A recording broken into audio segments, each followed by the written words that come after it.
안녕하세요. 오늘도 복된 날입니다. 오늘은 역대하 13장 1절에서 14장 1절까지의 말씀을 함께 살펴보겠습니다.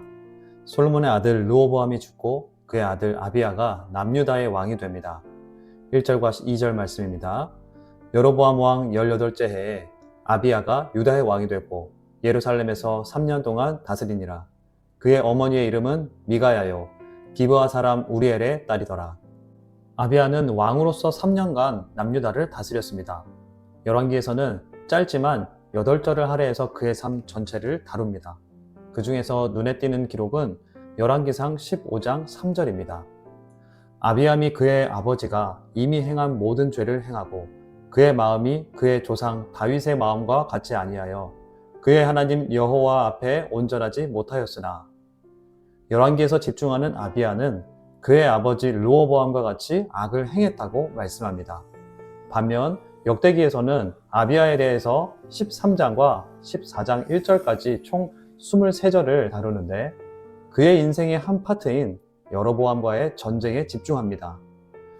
전쟁 가운데 어떤 일이 있었길래 역대기가 이 부분에 집중했는지 오늘 말씀 2절 하반절부터의 말씀을 살펴보겠습니다. 아비야가 여로보암과 더불어 싸울새 아비야는 싸움에 용감한 군사 40만 명을 택하여 싸움을 준비하였고 여로보암은 큰 용사 80만 명을 택하여 그와 대진한지라. 남유다의 40만 명과 북이스라엘의 80만 명의 대결입니다. 규모만 봤을 때는 이길 수가 없는 전쟁입니다. 하지만 역대기는 이길 수 없는 전쟁 가운데 아비야가 한 연설 때문에 열왕기에 없는 부분을 역대기에 기록했습니다.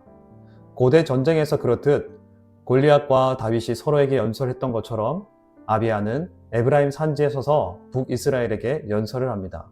4, 5절입니다. 아비야가 에브라임 산중 스마라임 산 위에 서서 이르되 여로보암과 이스라엘 무리들아 다 들으라.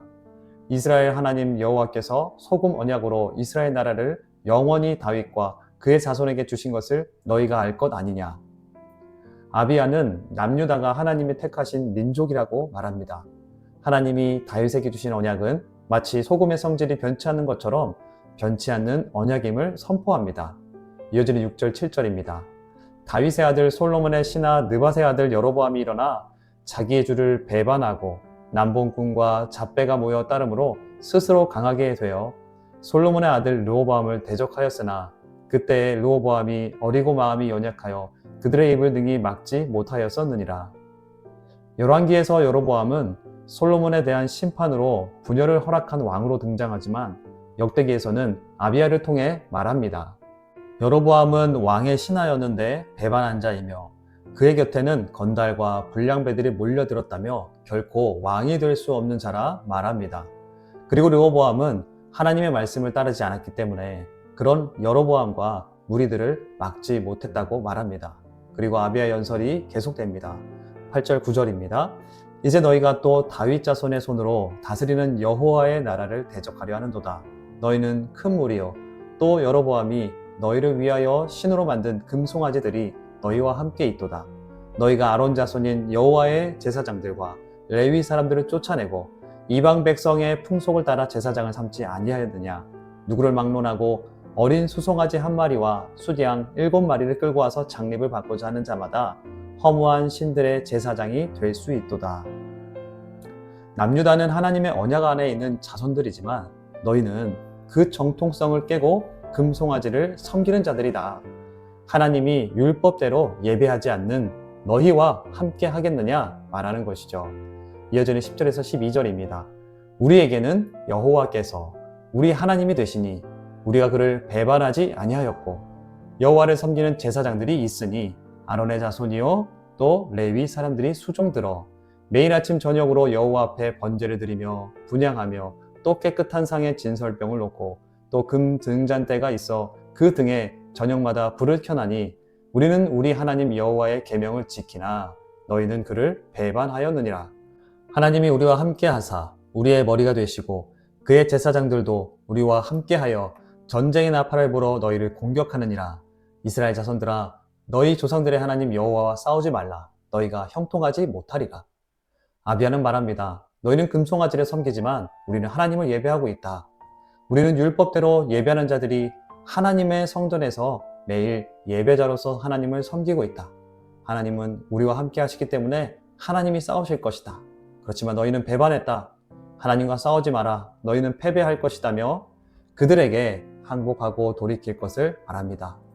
병력이 2배나 되는 여로보암은 아비야의 연설에 아랑곳하지 않습니다. 남유다의 뒤에서 미리 숨겨두었던 복병으로 덮치려 합니다. 13절입니다. 여로보암이 유다의 뒤를 둘러 복병하였으므로 그 앞에는 이스라엘 사람들이 있고 그 뒤에는 복병이 있는지라. 병력도 2배가 부족한데 이제 남유다의 뒤는 복병이, 앞에는 북이스라엘 본진에 갇혀버렸습니다. 14절입니다. 유다 사람들이 뒤를 돌아보고 자기 앞뒤에 적병으로 말미암아 여호와께 부르짖고 제사장들은 나팔을 부니라. 남유다 백성들은 주께 부르짖고 제사장들은 나팔을 붑니다. 솔로몬이 성전 봉헌식 때 하나님께 기도했던 것처럼 기도하고 있는 것입니다.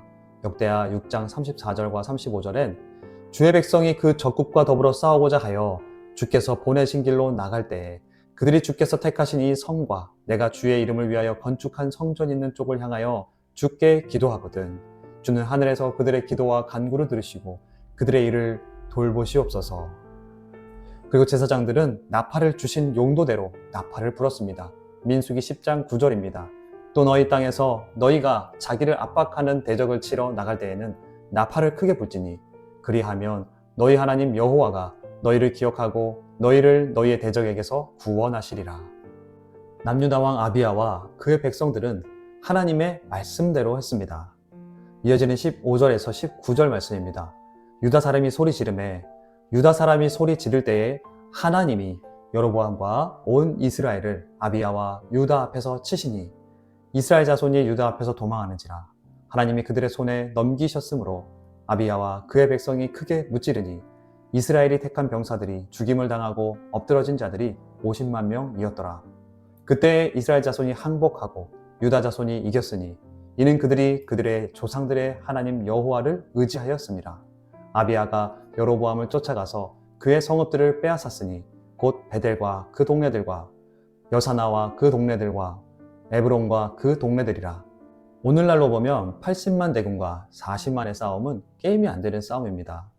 하지만 하나님이 이 전쟁에 개입하셔서 승리를 주셨습니다. 베델, 여사나, 에브론 이 지역들은 예루살렘에서 6km에서 20여 km 지점에 위치한 성읍들로서 남유다는 북쪽 경계선을 확장케 됩니다. 열왕기에서 악한 왕이라 평가한 아비야인데 역대기는 그의 한평생에 이 부분만 기록하며 말씀하고 있습니다. 아비야와 백성들이 무엇을 했길래 하나님이 이 전쟁에서 승리하게 하셨는가? 그들은 하나님의 언약의 백성들로 하나님의 율법대로 하나님을 예배했다. 하나님이 주신 말씀 그대로 따른 자들이다. 전쟁에서도 하나님께 기도하고 제사장들은 나팔을 불었다.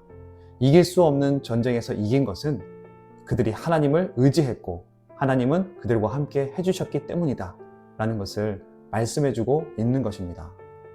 그렇지만 여로보암의 끝은 어떻게 됩니까? 20절입니다. 아비야 때에 여로보암이 다시 강성하지 못하고 여호와의 치심을 입어 죽었고 80만 대군 중에 50만 대군을 잃고 항복하고 돌아갔습니다. 그의 나라는 약해졌고 하나님께서 그를 치심으로 죽게 됩니다. 하나님께서 북이스라엘을 맡겨주셨는데 그는 하나님의 말씀을 버리고 하나님의 손길도 뿌리칩니다. 그리고 백성들을 우상 숭배하고 비정상적 제사장을 세우는 등 악을 행한 것에 대해 하나님께 징계를 받음을 말씀합니다. 이어서 21절부터 14장 1절까지 말씀입니다. 아비야는 점점 강성하며 아내 14을 거느려 아들 22과 딸 16을 낳았더라. 아비야의 남은 사적과 그의 행위와 그의 말은 선지자 이도의 주석책에 기록되니라. 아비야가 그의 조상들과 함께 누움에 다윗성에 장사되고 그의 아들 아사가 대신하여 왕이 되니 그의 시대에 그의 땅이 10년 동안 평안하니라.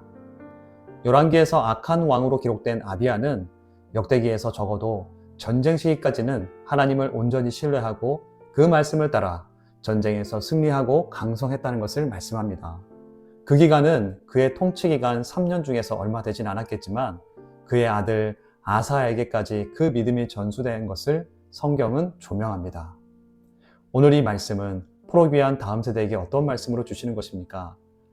너희가 알던 악한 왕도 하나님을 떠나기 전에 어떻게 행했느냐? 하나님의 말씀을 따라 살았다. 율법을 따라 하나님을 온전히 예배했다.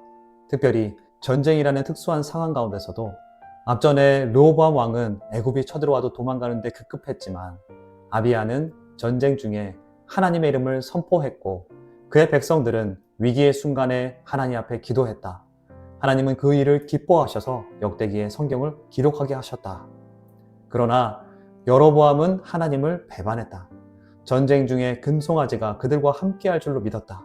그는 결국 하나님에게 버림받았다. 너희의 주변 강대국들이 우상을 섬겨서 잘된 것처럼 보이지만 너희는 나를 섬겨야 한다. 율법을 따라서 나를 바르게 예배해라. 너희의 승리는 내가 주는 것이다. 말씀하시는 것입니다. 하나님은 오늘 저와 여러분에게 무슨 말씀을 주시는 것입니까?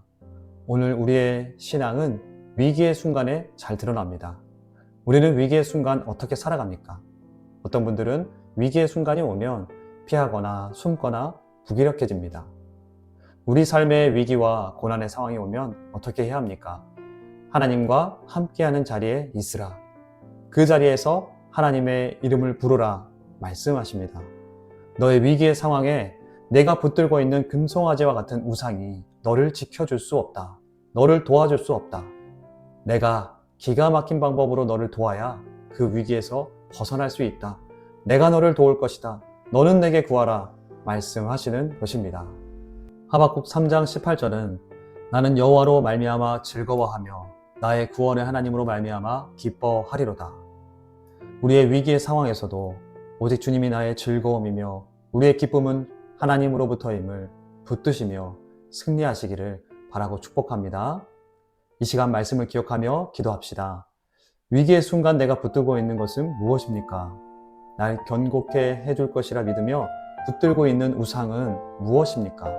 묵상하며 기도하는 시간을 가져보기를 바랍니다. 내가 너를 도와야 그 위기에서 벗어날 수 있다 말씀하시는 주께 이 시간 간구하며 나아가며 극복해 주시는 은혜가 있기를 위해 기도하며 나아가겠습니다.